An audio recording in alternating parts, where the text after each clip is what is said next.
Hello everybody, this is सूरज और हम लोग पब्लिक एडमिनिस्ट्रेशन एमसी की सीरीज देख रहे हैं और इस वीडियो में हम लोग क्वेश्चन नंबर 821 से आगे कंटिन्यू करेंगे। So question number 821 is here, what was या where the perspectives of Weber's analysis of bureaucracy. 1 economic perspective, 2 political perspective, 3 sociological perspective, 4 cultural perspective. तो करेक्ट कोड को चुनना option A 2 and 3, option B 1 and 2, option C 4 only, option D 3 only. तो इनमें से कौन सा perspective है Weber's analysis of bureaucracy का? तो वो है सोशियोलॉजिकल पर्सपेक्टिव यानी 3 ओनली। सो इस क्वेश्चन का करेक्ट ऑप्शन होगा D. Next question is here, which of the following constitutional provisions facilitate union control over states in India.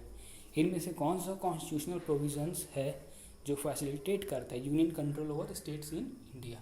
1 All India Services, 2 grants in aid, 3 inter state council. तो correct code को चुनना option A 1 and 2 only, option B 2 and 3 only, option C 1 and 3 only और option D 1, 2 and 3 all of these. तो जो constitutional provisions है जो facilitate करता है union control over states in India are 1, 2 and 3 यानी all of this. All India Services है, grants in aid है और इंटर स्टेट काउंसिल, ये तीनों facilitates union control over states in India. So इस क्वेश्चन का करेक्ट ऑप्शन है option D. Next question is here, which of the following statements is not correct in respect of civil service in Japan.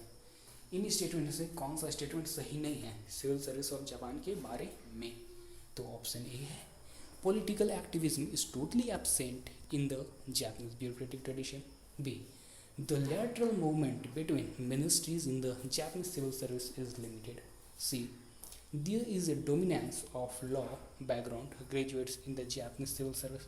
Or D, the National Personnel Authority has all the non-elective and non-political appointments excluding specified posts under its control. तो इसका correct option है option A यानी political activism is totally absent in the Japanese bureaucratic traditional. So इस question का correct option होगा option A. Next question is here, in the USA the spoil system was discarded in favour of the merit principle by the option A Civil Service Reform Act 1978, B Pendleton Act 1883, C Hatch Act 1939 और D Civil Service Act of 1853। USA में जो spoil system है उसको discard किया गया था merit principal के द्वारा, किस एक्ट के थ्रू? वो था Pendleton Act 1883। Through Pendleton Act in the USA the spoil system was discarded in favour of merit principle. तो इसका करेक्ट ऑप्शन होगा option B. Next question is here, the classical theory of organisation is known as mechanistic theory because. ये जो classical theory of organisation इसको mechanistic theory कहते हैं, क्यों? Option A, it does not explain the dynamics of organizational behavior. B, it establishes a formally declared pattern of relationship. C, it underestimates human factor and oversimplifies motivation. D, it treats organization as a closed system. तो classical theory of organisation को mechanistic theory क्यों कहते हैं? क्योंकि it does not explain the dynamics of organizational behavior. So the classical theory of organization is known as mechanistic theory because it does not explain the dynamics of organizational behavior. So this question is correct option of option E. Next question is here, promotion in civil service signifies option A change of position involving more difficult type of work and greater responsibility. B, change of place of work. C, change of office from field to the headquarter. और D, increment in the salary. तो promotion जो होता है civil service में वो signify करता है change of position involving more difficult type of work and greater responsibility. So इस क्वेश्चन का करेक्ट ऑप्शन होगा option A. Next question is here, informal organisation does the function of 1 undermining formal rules, 2 evolving group norms in work situation, 3 binding up of group cohesion, 4 facilitation of organisational rule implementation. तो correct code को चुनना option A 1 and 2, B 2 and 3, C 3 and 4 और D 1 and 4। तो formal organisation का function होता है 2 and 3 यानी evolving group norms in work situation and binding up of group cohesion. So इस क्वेश्चन का करेक्ट ऑप्शन होगा option B. Next question is here, which of the following are true of cabinet secretariat. इन सब में से cabinet secretariat के बारे में कौन सा ऑप्शन करेक्ट है? 1. It operates under the direction of Prime Minister. 2. It came into existence in 1953. It is the chief coordinating agency of the Government of India. 4. It helps the Prime Minister in the performance of his function as the head of government.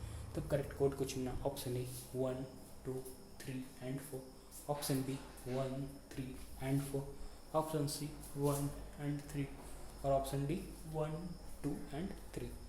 तो cabinet secretariat के बारे में जो गलत सही statement है वो है 1 and 3 यानी it operates under the direction of cabinet minister and it is the chief coordinating agency of the government of India. So इस क्वेश्चन का correct option option C. Next question is here, who या which of the following can abolish state legislative council. State legislative council को कौन abolish कर सकता है? Option A parliament, B president, C governor, D state assembly. तो जो abolish कर सकता है स्टेट लेजिस्लेटिव काउंसिल को वो है पार्लियामेंट ऑफ इंडिया। तो इसका करेक्ट ऑप्शन होगा option A. Next question is ये, which of the following are correct about systems approach. Systems approach के बारे में कौन सा स्टेटमेंट सही है? 1. It deals integratively with the organisational phenomena.